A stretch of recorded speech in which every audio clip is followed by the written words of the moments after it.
ಈ ಮಧ್ಯದಲ್ಲಿ ಹೈಕಮಾಂಡ್ ಮಧ್ಯಪ್ರವೇಶಕ್ಕೆ ಒತ್ತಾಯಿಸ್ತಾ ಇರುವ ಶಾಸಕರ ಸಂಖ್ಯೆ ಕೂಡ ಏರ್ತಾ ಇದೆ.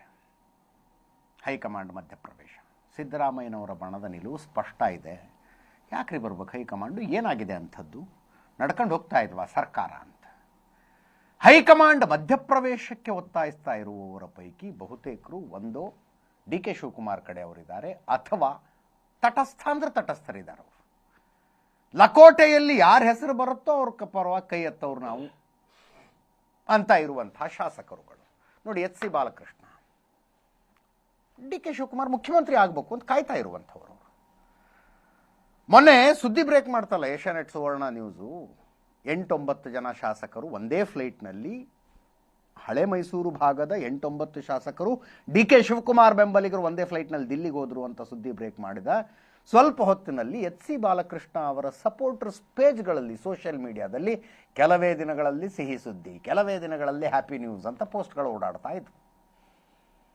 H C Balakrishna openly D K Shivakumar ಬೆಂಬಲಿಗರು, ಅವ್ರು ಹೆಂಗೆ ಹೇಳಿದ್ರು ಅರ್ಥ ಅದೇ. ಅವ್ರು ಹೇಳ್ತಾ ಇದ್ದಾರೆ ಹೈಕಮಾಂಡ್ ಮಧ್ಯಪ್ರವೇಶ ಮಾಡಲಿ ಅಂತ.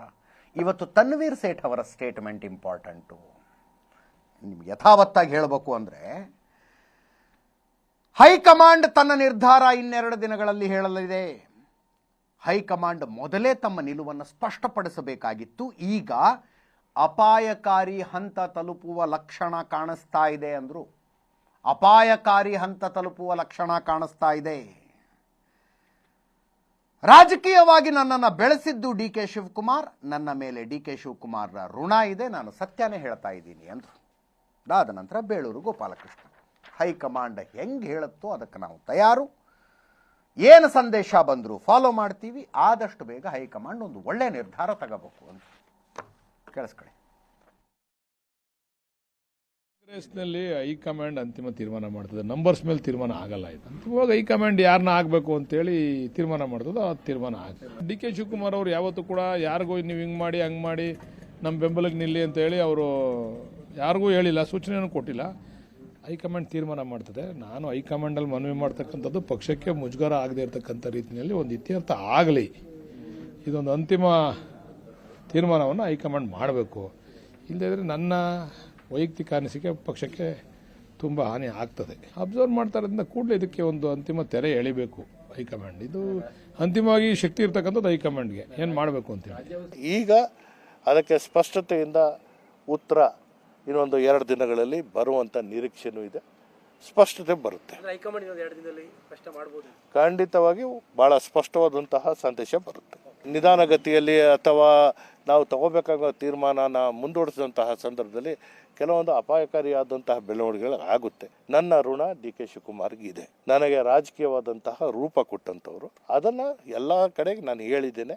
ಇರೋದು ಮನಸ್ಸಲ್ಲಿರುವಂಥದ್ದು ಬಹಿರಂಗವಾಗಿ ಹೇಳ್ತೇನೆ. ರಾಜ್ಯ ಸರ್ಕಾರ ಸಮರ್ಥವಾಗಿ ನಡೀತಾ ಇದೆ. ಒಳ್ಳೆ ರೀತಿಯಲ್ಲಿ ಹೋಗಬೇಕಾದ್ರೆ ಹೈಕಮಾಂಡ್ ಒಂದು ನಿರ್ಧಾರ ತಗೊಂಡು ಅದನ್ನು ಆದಷ್ಟು ಬೇಗ ಬಗೆಹರಿಸಬೇಕನ್ನೋದು ನಮ್ಮೆಲ್ಲರ. ನೀವು ಒಂದು ದಿಟ್ಟ ನಿರ್ಧಾರ ತಗೊಳ್ಳಿ. ನಮ್ಮಲ್ಲಿ ಹೈಕಮಾಂಡ್ ಬಿಟ್ಟರೆ ನಾವು ಯಾರು ಇಲ್ಲಿ ಏನು ಮಾಡಲಿಕ್ಕಿಲ್ಲ. ಯಾರೇ ಎಷ್ಟೇ ಏನು ಮಾಡಿದ್ರು ಯಾವುದೂ ನಡೆಯಲ್ಲ. ಹೋಗಿದ್ದಾರೆ ಬಂದಿದ್ದಾರೆ ಅಂತ ಹೇಳಿದಾರೆ ಬಿಟ್ಟರೆ ಯಾರು ಪರವಾಗಿ ಹೋಗಿದ್ದಾರೆ ಏನಂತ ನನಗೆ ಗೊತ್ತಿಲ್ಲ. ನೋಡಿ, ನಾನು ಯಾವುದೇ ಬಣದಲ್ಲಿ ಇಲ್ಲ. ಆ ಬಣ ಈ ಬಣ ಪ್ರಶ್ನೆ ಇಲ್ಲ.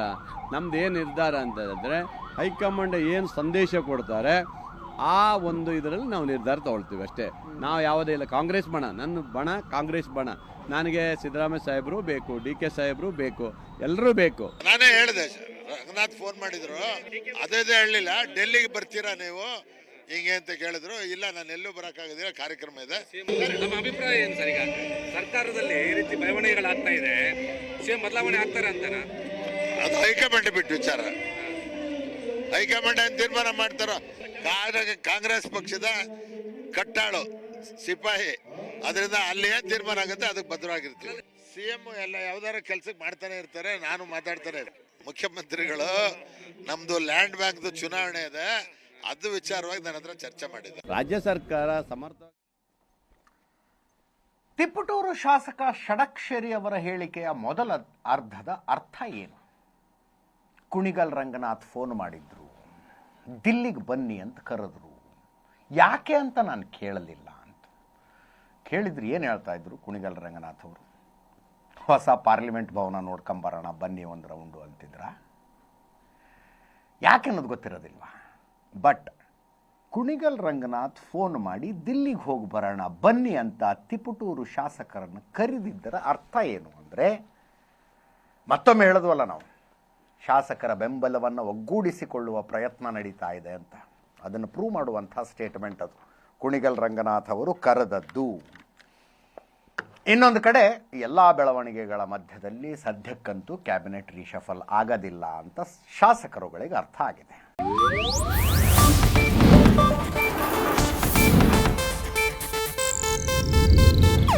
ಇದು ಏಷ್ಯಾನೆಟ್ ನ್ಯೂಸ್ ನೆಟ್ವರ್ಕ್ ಪ್ರಸ್ತುತಿ.